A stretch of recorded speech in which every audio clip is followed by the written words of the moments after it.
আজি পবিত্ৰ ৰাখী বন্ধন ভাতৃ ভগ্নীৰ পবিত্ৰ সম্পৰ্ক সুদৃঢ় কৰাৰ উদ্দেশ্যেৰে দেশজুৰি উদযাপন ৰাখী বন্ধন। ভগ্নীয়ে ভাতৃৰ হাতত ৰাখী বান্ধি সম্পৰ্ক সুদৃঢ় কৰে। ভাতৃয়ে ভগ্নীক ৰাখীৰ উপহাৰ দি উৰে জীৱন। ভাতৃ ভগ্নীৰ মৰম এনেদৰে জীয়াই ৰখাৰ প্ৰতিশ্ৰুতি দিয়ে। ইফালে জনতা ভৱনত ৰাখী বন্ধনৰ কাৰ্যসূচীত অংশগ্ৰহণ মুখ্যমন্ত্ৰী হিমন্ত বিশ্ব শৰ্মাৰ। মন্ত্ৰী কলনীৰ পাৰ্কত মুখ্যমন্ত্ৰীক ৰাখী পিন্ধাই ৰাষ্ট্ৰীয় সেৱিকা কমিটি, লায়ন্স ক্লাব, মাৰোৱাৰী সন্মিলন, বিজেপি মহিলা মৰ্চা, কল্যাণ আশ্ৰম, ব্ৰহ্মকুমাৰী, মাৰোৱাৰী সমাজ গ্ৰুপ, সৃষ্টি চিলড্ৰেনে সকলোকে মুখ্যমন্ত্ৰীয়ে উপহাৰ হিচাপে দিয়ে একোখনকৈ শ্ৰীমদ ভাগৱত গীতা। আজি আমাৰ বাবে বিশেষকৈ আমাৰ সমাজত বায়েক ভায়েক ভাতৃ ভগ্নীৰ এই পবিত্ৰ সম্পৰ্কৰে যিসকল এই পৃথিৱীলৈ আহিছে তেওঁলোকৰ বাবে আজিৰ দিনটো অত্যন্ত পবিত্ৰ দিন। প্ৰতিগৰাকী ভগ্নীয়ে ভাতৃৰ আশ্ৰয় বিচাৰে, প্ৰতিগৰাকী ভাতৃয়ে ভগ্নীৰ মৰম আৰু আশীৰ্বাদ বিচাৰে। এই ৰক্ষাবন্ধনৰ পবিত্ৰ দিনটোত সকলোৱে আহি মোক ৰাখী পিন্ধাইছে আৰু মই তেওঁলোকৰ আশীৰ্বাদত সঁচাকৈয়ে নিজক পৰম পবিত্ৰ অনুভৱ কৰিছোঁ আৰু মই আশা কৰোঁ যে এই ৰাখীৰ জৰিয়তে মই যি শক্তি পাইছোঁ সেই শক্তিৰে অসমবাসীক আৰু দুগুণ উৎসাহেৰে সেৱা কৰিব পাৰিম। हम लोग मारवाड़ी युवा मंच के तरफ से गुवाहाटी मारवाड़ी युवा मंच के तरफ से आज बहुत अच्छा लग रहा है, बहुत अच्छा अनुभव हो रहा है। हमको हमने फर्स्ट टाइम अपने लाइफ में राखी बांधा है। ये रक्षाबंधन बस एक त्यौहार नहीं है, ये बहुत कुछ अपने आप में बोलती है। ये एक रक्षा का सूत्र है जो हम किसी भाई को बांधते हैं हमारी रक्षा करने के लिए। तो भैया को तो राखी बांध के सीरियसली बहुत अच्छा लगा है, बहुत जेन्युइन और बहुत पोलाइट इंसान है। আমি প্ৰজাপিতা ব্ৰহ্মকুমাৰী ঈশ্বৰী বিশ্ববিদ্যালয়ৰ তৰফৰ পৰা আহিছোঁ। আজি ৰাখী বন্ধন, হিন্দীত এইটো ৰক্ষাবন্ধন বুলি কয়। ৰক্ষাটো কিহৰ ওপৰত ৰক্ষা পাব লাগে? এইটো হৈছে বিকাৰৰ ওপৰত ৰক্ষা পাব লাগে। আৰু বন্ধনটো কি? এইটো হৈছে প্ৰেমৰ বন্ধন। এই প্ৰেমৰ বন্ধন ভাই আৰু ভনী হিচাপত আমি প্ৰেমৰ বন্ধন বান্ধিবৰ কাৰণে আমি CM ছাৰৰ ওচৰলৈ আহিছোঁ আজি। আহি পেলাই তেওঁকো ৰাখি বান্ধিলোঁ আৰু আমি দেখা পালোঁ যে ইয়াতে ভিন্ন ভিন্ন সংস্থাৰ মানুহ আহিছে আৰু এই ধৰণৰ প্ৰগ্ৰাম কৰিছে। গতিকে আমাৰ বহুত ভাল লাগিছে, আমি আকৌ আহিম। ওম শান্তি। অসমত তালিবানৰ সমৰ্থকক লৈ তীব্ৰ প্ৰতিক্ৰিয়া বিধায়ক মৃণাল শইকীয়াৰ। তালিবানৰ সমৰ্থকক তালিবানীৰ দৰে শাস্তি দিয়াৰ দাবী খুমটাই বিধায়কগৰাকী। নহ'লে তালিবানৰ সমৰ্থকক আফগানিস্তানলৈ পঠিয়াই দিব লাগে বুলি মন্তব্য কৰিলে মৃণাল শইকীয়াই। যিহেতু সমৰ্থক 14জনকৈ সমৰ্থকক ইতিমধ্যে আৰক্ষীয়ে গ্ৰেপ্তাৰ কৰিছে, সোধা পোছা অব্যাহত ৰাখিছে আৰু আমি ইতিমধ্যে কৈছোঁৱে যে তীব্ৰ প্ৰতিক্ৰিয়াৰ সৃষ্টি হৈছে সমগ্ৰ বিষয়টো লৈ। বিশেষকৈ তালিবানৰ উত্থানৰ পিছত, আফগানিস্তানত তালিবানৰ উত্থানৰ পিছতে এনেধৰণে ৰাজ্যত যি ছ'চিয়েল মিডিয়া যোগে যি পোষ্ট দিছে সকলো লোকে, আৰু হয়তো আৰু সংখ্যক লোক আছে আৰক্ষীৰ দৃষ্টি নিবদ্ধ হৈ আছে ছ'চিয়েল মিডিয়াত এতিয়া, আৰু ৰাইজেও ইতিমধ্যে অৱগত কৰিছে। কাৰণ অন্য যিসমূহ কমেণ্ট বা অন্য যি পোষ্ট থাকে সেইসমূহ ৰাইজে দেখে, গতিকে আৰক্ষীক অৱগত কৰিছে। গতিকে আৰক্ষীও সক্ৰিয় এই ক্ষেত্ৰত বিহিত ব্যৱস্থা গ্ৰহণ কৰিবৰ বাবে। তাৰ মাজতে বিধায়ক মৃণাল শইকীয়াই প্ৰতিক্ৰিয়া ব্যক্ত কৰিছে। মৃণাল শইকীয়াই কৈছে যে তালিবানৰ সমৰ্থকসকলক তালিবানীৰ দৰে শাস্তি বিহিব লাগে, নহ'লে বা আফগানিস্তানলৈ পঠিয়াই দিব লাগে। বিশ্বৰ আধুনিকতম শাসন ব্যৱস্থা গণতন্ত্ৰত আমি অংশীদাৰ যদিও এই অসম মুলুকতে ওলাইছে তালিবানীৰ শিপা। অতি উদ্বেগজনক বিষয় আৰু এই সম্পৰ্কে পোনপটীয়াকৈ নিজৰ প্ৰতিক্ৰিয়া ব্যক্ত কৰিবৰ কাৰণে মোৰ লগত উপস্থিত আছে বিধায়ক মৃণাল শইকীয়া। মই আপোনাৰ পৰা জানিব বিচাৰিম যে অসমত শিপা ওলাইছে, অতি উদ্বেগজনক আৰু চিন্তাৰ বিষয়। বহুত আচৰিত কথা যে অসমত ইমান এখন গণতান্ত্ৰিক দেশৰ গণতান্ত্ৰিক ৰাজ্য, য'ত নামনি অসমৰ বংগমূলৰ মুছলমানসকলো অতি এটা প্ৰিভিলেজ ক্লাছ, কিমান সা সুবিধা সিহঁতি চৰকাৰৰ পৰা পায়, কিমান স্বাধীনতা পায়, তেনেকুৱা তাৰ মাজৰ পৰা ওলাইছে মধ্য অসম আৰু নামনি অসম বা 14জন ব্যক্তি কালি পুলিচে ধৰি নিছে। এজন মৌলানা, তাৰ ভিতৰত এজন MBBSৰ ষ্টুডেণ্ট, এজন শিক্ষক, এজন পুলিচত চাকৰি কৰে। আচ্ছা, তেওঁলোকে আচলতে ভিতৰত কিমান তেওঁলোকৰ মানে ঘৃণা সোমাই আছে ভাৰতৰ কাৰণে, অসমৰ কাৰণে, তেওঁ এইটো আউটব্ৰাষ্ট কৰিছে ফেচবুকৰ যোগেদি। আৰু আজি 14জন লোকক পুলিচে ধৰি নিছে, এমাহৰ পাছত এৰি দিব, সেইটোতে সমস্যাটোৰ সমাধান নহ'ল। তেওঁলোকে আৰু তেওঁলোকৰ কিমান সমৰ্থক গোটাব, এতিয়া কিমানে সমৰ্থন কৰে? তেওঁলোকে মুকলিকৈ ওলাই আহিছে আৰু হয়তো হাজাৰ হাজাৰ মানুহ ভিতৰুৱাকৈ তালিবানী শাসনটো তেওঁলোকে সমৰ্থন কৰে। আৰু 5 বছৰ পাছত 10 জাৰি কৰিব, তাৰপিছত 20 জাৰি কৰিব, তাৰপিছত দেখিব যে সকলো তেওঁলোকৰ সম্প্ৰদায়ৰ সকলো মানুহ বন্দুক লৈ ওলাই আহিছে ধুবুৰী গোৱালপাৰা দৰং নগাঁও তেওঁলোকৰ মাজতে এই শিপাডাল সোমাই আছে আৰু এইটো বিষ যিটো আছে ওলাইছে বিষৰ যিটো গজালি ওলাইছে সেইটো আচলতে এতিয়াই নাইকিয়া কৰিব লাগিব এইকেইজন ব্যক্তিয়ে যিহেতু তালিবানেই ছাপোৰ্ট কৰে তালিবানী শাসন ছাপোৰ্ট কৰে কিহৰ কাৰণে আফগানিস্তান মুছলমান তেওঁলোকো মুছলমান কিন্তু আফগানিস্তানৰ তালিবানীসকলে যে মুছলমানসকলকে হত্যা কৰিছে অত্যাচাৰ কৰিছে এইটো তেওঁলোকে বুজি উঠা নাই তাত স্কুল বন্ধ কৰি দিছে মহিলাৰ পঢ়া বন্ধ কৰি দিছে সকলোকে বোৰখা পিন্ধিবলৈ বাধ্য কৰাইছে কিমান অত্যাচাৰ তেওঁলোকৰ এইটো মানে আফগানিস্তানী লোকেই পলাই তৎ পোৱা নাই আৰু এহেঁতি আকৌ তালিবানক ছাপোৰ্ট কৰে সেইকাৰণে এহেঁতৰ শাস্তিটো হ'ব লাগে তালিবানী শাস্তি তালিবানী আচৰিত এটা ঘটনা যে ৰাজনৈতিক দলৰ লোকো জড়িত আছে খুব ভাল পোৰ্টফলিঅ'ত থকা ৰাজনৈতিক দলৰ লোকো জড়িত আছে আৰু অতি আচৰিত কথা এইটো এই কাৰণেই যে ভাৰতৰ যি গণতান্ত্ৰিক ব্যৱস্থা তাত পোনপটীয়াভাৱে এজন অংশীদাৰ হিচাপে ৰাজনৈতিক দলবিলাক আছে তাৰ মাজতে এজনে কিন্তু তালিবানৰ যিটো তালিবানীক সমৰ্থন কৰিছে তালিবান সিহঁতক AIDFৰ হয়তো বেছিভাগেই তালিবান সমৰ্থক তেওঁলোকতো বহুত সাম্প্ৰদায়িক হেৰি আৰু কংগ্ৰেছতো আজিকালিতো তেনেকুৱা মানুহে ভৰ্তি হৈ পৰিছে কংগ্ৰেছৰ ক'ত আছে আপোনালোকে চালেই গম পাব সেইকাৰণে এইসকলক শাস্তিটো সিহঁতক দিয়ে এটা দৃষ্টান্তমূলক শাস্তি যে তালিবান সমৰ্থন কৰে তালিবানী শাস্তি আজি আফগানিস্তানত কোনোবাই যদি সিহঁতৰ দেশক বিৰোধিতা কৰে তেওঁলোকক কি শাস্তি হ'ব বিহেডে হ'ব তেওঁলোককো তেনেকুৱাই কৰিব লাগে নহ'লে সিহঁতক আফগানিস্তানলৈ পঠাই দিব লাগে যা সিহঁতি তালিবানৰ তেওঁলোকে সৈনিক হৈ আফগানিস্তানতে থাককগৈ এয়াৰড্ৰপ কৰি তাত পঠাই দিব লাগে তেওঁলোকে তেতিয়া গম পাব হোৱাট ইজ তালিবান আজি কেৱল ধৰ্মৰ দোহাই দি তেওঁলোকে তালিবানক সমৰ্থন কৰিবলৈ গৈছে আৰু নামনি অসমৰ মুছলমানসকল বেছিভাগেই বংগমূলৰ বেছিভাগেই সাম্প্ৰদায়িক আৰু তেওঁলোকে এনেকুৱাবিলাক সমৰ্থন কৰে আগতে ওলাই আছে বহুত মুজাহিদিনৰ মানুহ ওলায় তালিবানৰ ওলায় আল কায়দাৰ সমৰ্থক থাকে সকলো কিন্তু আমাৰ উজনি অসমৰ কথাটো বেলেগ ইয়াত সকলো অসমীয়া মুছলমান কিন্তু নামনি অসমৰ 80% মুছলমানক আমি অসমীয়া মুছলমান ক'ব নোৱাৰি বংগমূলৰ মুছলমান তেওঁলোকে আকৌ এবাৰ প্ৰমাণ কৰিলে যে তেওঁলোক দেশদ্ৰোহী জাতিদ্ৰোহী তেওঁলোকে সুবিধা পালে এটা সময় সুবিধা পালে তেওঁলোকে বন্দুক হাতত লৈ তালিবানসকলৰ দৰে ওলাই আহিব আৰু খবৰ আছে সময় পুনৰ এটি বিৰতি যোৱা 13 আগষ্টত গোলাঘাট জিলাৰ সৰুপথাৰ ইকৰাণীত থকা শ্যাম ছাৰ্ভিচ নামৰ পেট্ৰল পাম্পত সংঘটিত হোৱা ডকাইতি কাণ্ডৰ লগত জড়িত 5 যুৱকক আৰক্ষীয়ে কৰায়ত্ব কৰিবলৈ সক্ষম হৈছে ধৃত ডকাইতকেইটা সৰুপথাৰৰ মাজগাঁৱৰ ৰূপম খাকলাৰী জয়া পথাৰৰ নৱ বড়ো আৰু কাৰ্বি আংলং জিলাৰ বোকাজানৰ ৰাকেশ ইংটি আৰু কেন তেৰাং আৰু মঞ্জাৰ কমল ৰাজবংশী ইফালে আৰক্ষীয়ে ডকাইতকেইটাৰ পৰা দুটা ট্ৰেইনত 3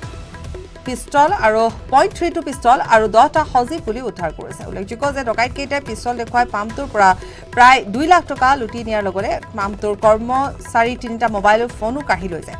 লগতে চিচিটিভি সংলগ্ন কম্পিউটাৰৰ মনিটৰো ডকাইতৰ দলটোৱে লৈ গৈছিল সৰুপথাৰ থানাত কেছ নম্বৰ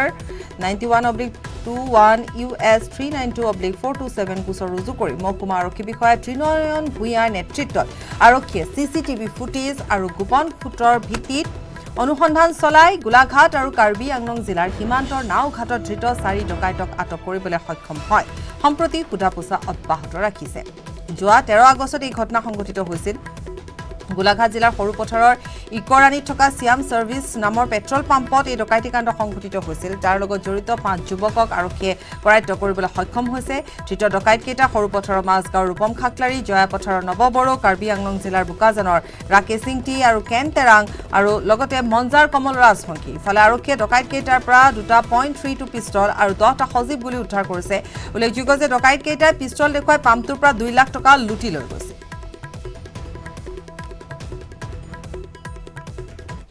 যদিও ইণ্টাৰগেশ্যন টেষ্ট চলি আছে আৰু ফাৰ্ডাৰ ইনভেষ্টিগেশ্যন চলি আছে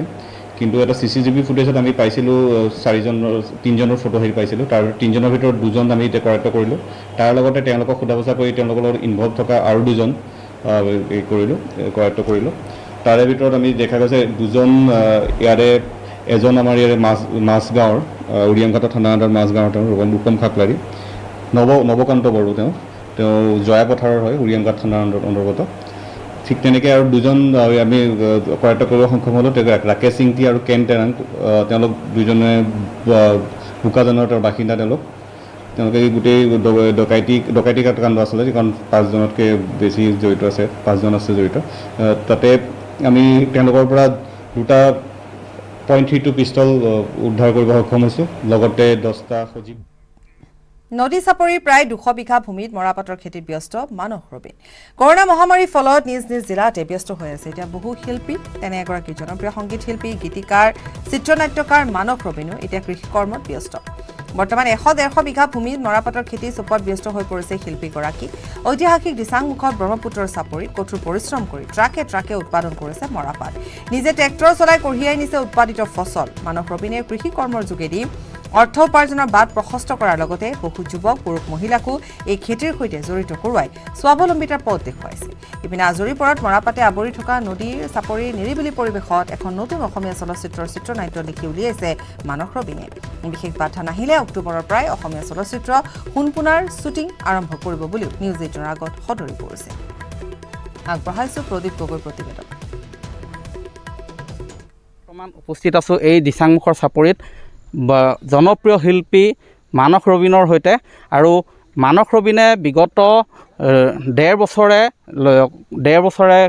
বিভিন্ন খেতিৰ লগত সৈতে জড়িত হৈ পৰিছে ব্ৰহ্মপুত্ৰৰ চাপৰিত তেওঁ 150 বিঘা তেওঁ মৰাপাটৰ খেতি কৰিছে আৰু মৰাপাটৰ খেতি কৰাৰ উপৰিও তেওঁ ইয়াৰ পূৰ্বে তেওঁ সৰিয়হৰ খেতি কৰিছিলে মই এই বিষয়ে তেওঁৰ পৰা কিছু জানিব বিচাৰিম কেনেধৰণে অতিবাহিত কৰিছে এই সময়খিনি খুব ভাল লগা সময় আচলতে লকডাউনৰ কাৰণে যেতিয়া প্ৰথম কোভিড আহিছিলে তেতিয়াই ঘৰত প্ৰায় 15 দিনমান বন্দী হৈ থাকিলোঁ আৰু মোৰ নিজৰো কোভিড হৈছিলে মোৰ পৰিয়ালৰ আটাইবোৰৰে কোভিড হৈছিলে তাৰপিছত ক'তো ওলাই মেলি যোৱা নাছিলোঁ তো মাজতে এবাৰ শিৱসাগৰলৈ অহাৰ সুযোগ পালোঁ তেতিয়া ভাবিলোঁ যে এইটোতো দীঘলীয়া হ'ব মানে যোৱা বছৰৰে কথা দেই এইটো দীঘলীয়া হ'ব বহু দিনলৈকে এনেকৈ বন্দী হৈ থাকিব লাগিব তো কি কৰিম মই বিভিন্ন কথা বতৰা চিন্তা কৰাৰ মাজত দেখিলোঁ যে খেতি কৰি মোৰ ভাল লাগে তো খেতিকে কৰোঁ খেতি কৰিবলৈ মাটি লাগিব তো মাটি বিচাৰি আহিলোঁ তো মাটি বিচাৰি আহোঁতে ইয়াতে মোৰ আগৰ বন্ধু শিল্পী তেখেত জনৰাজীয়ান তেখেত ঢুকালে তেখেতৰ 2 পুত্ৰ মাধৱ আৰু মানৱে মোক ক'লে যে তাৱৈ আমাৰো মাটি আছে চাপৰিত আহিলোঁ চাবলৈ চাপৰিটো খুব ভাল লাগিলে তাৰপিছত মনটো বহি গ'ল আৰু ইয়াতে তাৰপিছতে প্ৰথম আমি সৰিয়হৰ খেতি কৰিলোঁ ইয়াত যোৱা বছৰ আৰু অলপ দিনৰ পিছত মৰাপাট ওলাব আৰু ইয়াত খেতি কৰি খুব ভাল লাগিছে তাৰ মাজতে মোৰ আচল কামটো মানে মোৰ কামটোতো এইটো নহয় সেই বিষয়ে যাম আপোনাৰ এই খেতিৰ সৈতে কিমান জড়িত হৈ আছে আপোনাৰ সৈতে ইয়াততো বহুত মানুহ আহিব লাগে মানে কাম কৰিবলৈ বা বহুত ইয়াত দিচাংমুখৰ বিশেষকৈ মহিলাসকল জড়িত হৈছে আৰু তেওঁলোকে প্ৰায় 50 গৰাকী মহিলা আহে সদায় ৰাতিপুৱাই ইয়াত পাত কাটেহি তাৰপিছত সৰিয়হৰ দিনতো সৰিয়হ তুলিছিলে তেওঁলোকে লাগি আছে বাকী 4জন আমাৰ ৰেগুলাৰ কৰ্মী আছে আৰু নিৰ্দিষ্ট সময়ে মানে ধৰক 15 দিনৰ কাৰণে বা এমাহৰ কাৰণে তেনেকৈ বিভিন্ন ৱৰ্কাৰ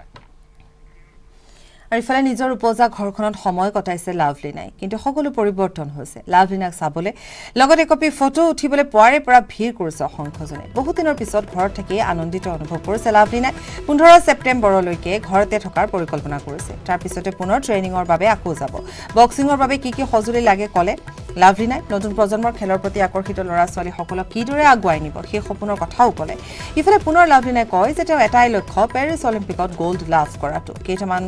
দিন ঘৰতেই কটাই পুনৰ লাভলিনা নিজৰ লক্ষ্যত অগ্ৰসৰ হ'ব আগবঢ়াইছোঁ দেৱাশিষ গৌতমৰ প্ৰতিবেদন হয় মই বৰ্তমান উপস্থিত আছোঁ লাভলিনা ঘৰত আৰু এইকেইদিন লাভলিনা ঘৰতে আছে আৰু এই যিটো যাত্ৰা তাৰ দীঘলীয়া যাত্ৰা তাৰপিছত আজি ঘৰত থাকি তাই কেনেকুৱা লাগিছে যিহেতু যথেষ্ট পৰিৱৰ্তন হৈছে মই তাইৰ ওচৰলৈ পোনপটীয়াকৈ যাব বিচাৰিছোঁ লাভলিনা বিকু বুলি কৈছোঁ আজি ইমান দিনৰ পিছত ঘৰত আছা আজি সম্পূৰ্ণ বেলেগ পৰিৱেশ কেনেকুৱা লাগিছে এতিয়া বহুত ভাল লাগিছে বহুত দিনৰ পৰা যেতিয়াৰ পৰা আজি এবছৰে হ'ল তাৰপিছত ঘৰত আহিছোঁ আৰু ঘৰৰ এটা নতুন পৰিৱেশ দেখিবলৈ পাইছোঁ যিহেতু আগতে অকল ঘৰৰ মানুহকেইজনেই আছিলোঁ কিন্তু এতিয়া ৰাতিপুৱা শুই উঠাৰ পৰা আজিতো 6টা বজাৰ পৰা মানুহ আহি বাহিৰত আছেহি চবেই লগ কৰিবৰ কাৰণে মোক মন কৰি আছে বহুত ভাল লাগিছে বহুত মানুহ আহিছে সকলোকে লগ কৰি ভাল লাগিছে সম্পূৰ্ণ যিহেতু বেলেগ পৰিৱেশ এটা এতিয়া পোৱা গৈছে আৰু বিশেষকৈ ঘৰৰ মানুহখিনিৰ লগতো ধৰক ইমান দিনৰ মূৰত অহা বহুত কথা বতৰা পতা হৈছে আৰু যথেষ্ট মানুহ আহিছে এই যে পৰিৱেশ সম্পূৰ্ণ ব্যতিক্ৰমী এটা পৰিৱেশৰ মাজত থাকিবলগীয়া হৈছে তথাপিও ভৱিষ্যতৰ পৰিকল্পনা কেনেকুৱা চলিব ইয়াৰ পিছত হয় বহুত দিনৰ পিছত আহি এতিয়া সকলোকে লগ পাই বহুত বেছি ভাল লাগিছে কিন্তু নিজৰ যোনটো লক্ষ্য সেইটোতো ৰাখিবই লাগিব মই আৰু ভাবিছোঁ দুদিনমান আৰু খুব বেছি 10 বা 15 তাৰিখৰ ভিতৰলৈকে মই সময় দিম ইয়াত অসমত থাকিম তাৰপিছত মই গুচি যাম মই নিজৰ ট্ৰেইনিং আৰম্ভ কৰিম যিহেতু মোৰ পেৰিছ অলিম্পিক প্ৰথম লক্ষ্য মই এই সকলোখিনিতো ভাল লাগিছে কিন্তু মই এৰি যাব লাগিব এৰি যাব লাগিব নিশ্চয় আৰু এটা কথা সুধিব বিচাৰিছোঁ তোমাৰ যিহেতু বিকু খেলৰ লগত তুমি জড়িত হৈ আছা তোমাৰ চিডিউলটো ৰাতিপুৱা বা কেনেকুৱাকৈ আৰম্ভ হয় কি কৰা ৰাতিপুৱা বা দিনটো তোমাৰ আৰম্ভণিটো কেনেকুৱা হয় শেষ কেনেকৈ হয় কোৱাচোন এতিয়াতো সম্পূৰ্ণ বেলেগেই হৈ আছে এতিয়া মোৰ ট্ৰেইনিঙো হোৱা নাই কাৰণ মই ভাবিছিলোঁ দুদিনমান ৰেষ্ট ল'ম বুলি কিন্তু ৰেষ্টটো হোৱাই নাই বহুতে সকলোৱে লগ কৰিব বিচাৰিছে টাইম দিবলগীয়া হৈছে সেইটো কাৰণে অকণমান মোৰ লছ হৈছে কাৰণ ট্ৰেইনিংখিনি একেবাৰে বন্ধ হৈ যোৱা নিচিনা হৈছে আকৌ মোৰ প্ৰথমৰ পৰা আৰম্ভ কৰিব লাগিব এনেই ট্ৰেইনিং বুলি যোনটো মই আগৰ যোনটো অলিম্পিকৰ কাৰণে যেনেকুৱা দৰে ট্ৰেইনিং আছিলে তেতিয়া মই ৰাতিপুৱা শুই উঠাৰ পৰা গোটেই দিনটো এটা ছেডুলত চলা হয় ৰাতিপুৱা ব্ৰেকফাষ্ট কৰাৰ পৰা ট্ৰেইনিং কৰি আহি কিমানটো শুব লাগিব কেইটাত উঠিব লাগিব কেইটাত আকৌ শুব লাগিব আকৌ ট্ৰেইনিং কিমান ঘণ্টা কৰিব লাগিব চব ৰেষ্টৰো মানে খাম কি সকলোখিনিৰে এটা ছেডুল মেইনটেইন কৰি চলা হৈছিলে এতিয়া তোমাক দেখিয়ে যথেষ্ট সংখ্যক নতুন প্ৰজন্মই বক্সিঙৰ প্ৰতি আকৰ্ষিত হৈছে এতিয়া বক্সিং খেলিবলৈ কিছুমান আহিলে লাগে যেনেকৈ কি লাগে আমাক জনাই দিয়াচোন বক্সিং খেলিবৰ কাৰণে প্ৰথমেতো মেইন এজন প্ৰশিক্ষকৰ প্ৰয়োজন হয় যি তেওঁক বক্সিঙৰ বেছিকখিনি শিকাব পাৰে আৰু লাহে লাহে সেই এযোৰ গ্লভছৰ প্ৰয়োজন হয় বেণ্ডেজ আৰু গ্লভছ আৰু যদি মানে প্ৰথম ট্ৰেইনিং শিকিবৰ কাৰণে তাৰপিছত হেড গাৰ্ড তাৰপৰা জোতা সেই গোটেইখিনি বস্তু প্ৰয়োজন হয় আৰু ট্ৰেইনিঙৰ কাৰণে এটা ৰিং আৰু বক্সিং বেগ এই গোটেইখিনি ট্ৰেইনিঙৰ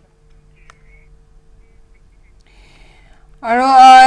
ৰূপহীহাটৰ বেলগুৰি 2 কোটি টকা ব্যয় সাপেক্ষে নিৰ্মাণ হ'বলগীয়া জনজাতীয় প্ৰেক্ষাগৃহৰ আধাৰশিলা স্থাপন কৰে শিক্ষামন্ত্ৰী ৰণোজ পেগুৱে WPTৰ অধীনত মেডেলিষ্ট এথলেটিক্স লীলাৱতী দৈমাৰী নামত নিৰ্মাণ হ'ব এই প্ৰেক্ষাগৃহটো একেটা অনুষ্ঠানতে অবৈধভাৱে কাঠফুলাৰ দৰে গঢ়ি উঠা শিক্ষানুষ্ঠানৰ বিৰুদ্ধে কঠোৰ পদক্ষেপ গ্ৰহণ কৰা হ'ব বুলি কয় শিক্ষামন্ত্ৰীগৰাকীয়ে মাটিকে আদি কৰি ব্যক্তিগত খণ্ডৰ শিক্ষানুষ্ঠানৰ প্ৰয়োজনীয় নথিপত্ৰ তদন্ত কৰিবলৈ শিক্ষা বিভাগৰ বিষয়াক নিৰ্দেশ দিয়া হৈছে বুলি প্ৰকাশ কৰে শিক্ষামন্ত্ৰী ৰণোজ পেগুৱে আনহাতে মাদ্ৰাছা শিক্ষানুষ্ঠান সাধাৰণ বিদ্যালয়লৈ পৰিৱৰ্তন কৰাৰ বাবে মাদ্ৰাছা টেট উত্তীৰ্ণসকলক নিযুক্তি দিব পৰা নাযাব বুলিও শিক্ষামন্ত্ৰীগৰাকীয়ে প্ৰকাশ কৰে হজাই লংকাত লংকেশ্বৰী গ্ৰাণ্ট অঞ্চলৰ চুৰিকাণ্ড নিশা গৃহস্থ নথকাৰ সুযোগতে চোৰে চলালে লুটপাট সঞ্জীৱ শীল নামৰ লোকজনৰ ঘৰৰ পিছফালৰ দুৱাৰ ভাঙি ভিতৰত প্ৰৱেশ কৰে চোৰে আৰু লুটি নিয়ে 2টা চিলিণ্ডাৰ নগদ ধন আৰু 2 লক্ষাধিক টকাৰ সোণৰ অলংকাৰ পৰৱৰ্তী সময়ত ঘৰত উপস্থিত হোৱা গৃহস্থই বয়বস্তু লণ্ডভণ্ড হৈ থকা দেখা পোৱাৰ পিছত হাহাকাৰ লাগে ঘটনা সন্দৰ্ভত লংকা থানাৰ গোচৰ তৰিছে গৃহস্থ হাজোত 140 গৰাকী ৰোগীৰ মাজত মুখ্যমন্ত্ৰীৰ সাহায্য পুঁজিৰ জৰিয়তে চেক বিতৰণ বিধায়িকা সুমন হৰিপ্ৰিয়া অসম চৰকাৰৰ 100 দিনীয়া কাৰ্যকাল উপলক্ষে হাজোত বিভিন্ন ৰোগীৰ মাজত মুখ্যমন্ত্ৰীৰ সাহায্য পুঁজিৰ চেক বিতৰণ কৰে হাজোৰ বিষ্ণুৰাম মেধি শিশু কল্যাণ ভৱনত বিধায়িকা সুমন হৰিপ্ৰিয়াই ৰোগ অনুসৰি ৰোগীসকলৰ মাজত 10,000 টকাৰ পৰা সৰ্বাধিক 50,000 টকালৈ ৰোগী তথা ৰোগীসকলৰ পৰিয়ালৰ হাতত চেকসমূহ প্ৰদান কৰে ৰাজ্য চৰকাৰে প্ৰদান কৰা আৰ্থিক সাহায্য লাভ কৰি ৰোগীসকলে সন্তুষ্টি প্ৰকাশ কৰাৰ লগতে অসম চৰকাৰৰ 100 দিনীয়া কাম কাজক প্ৰশংসা কৰে বোকাখাতৰ JDAG মহাবিদ্যালয়ৰ খেলপথাৰত অধ্যাপক ক্ৰীড়াবিদ সুপুত বৰাৰ নেতৃত্বত প্ৰায় 70 গৰাকী যুৱক যুৱতীৰ প্ৰশিক্ষণ সেনা জোৱান আৰু অসম পুলিচত কৰ্মৰত যুৱকৰ সহযোগত শাৰীৰিক সক্ষমতা আৰু লিখিত পৰীক্ষাৰ বিষয়ে প্ৰশিক্ষণ গ্ৰহণ যুৱক যুৱতীসকলৰ আৰক্ষী চিপাহী আৰু সেনা বাহিনীত ভৰ্তি হ'বলৈ প্ৰচেষ্টা চলাইছে মেট্ৰিক উত্তীৰ্ণৰ পৰা MA উত্তীৰ্ণলৈকে সকলোৱে অংশ লৈছে প্ৰশিক্ষণত উল্লেখযোগ্য যে বিগত 2 বছৰত কেন্দ্ৰটোত বিনামূলীয়া প্ৰশিক্ষণ লৈ 100 গৰাকী যুৱক যুৱতী সেনা অৰ্ধসামৰিক বাহিনী আৰক্ষী বিভাগত চাকৰি পাইছে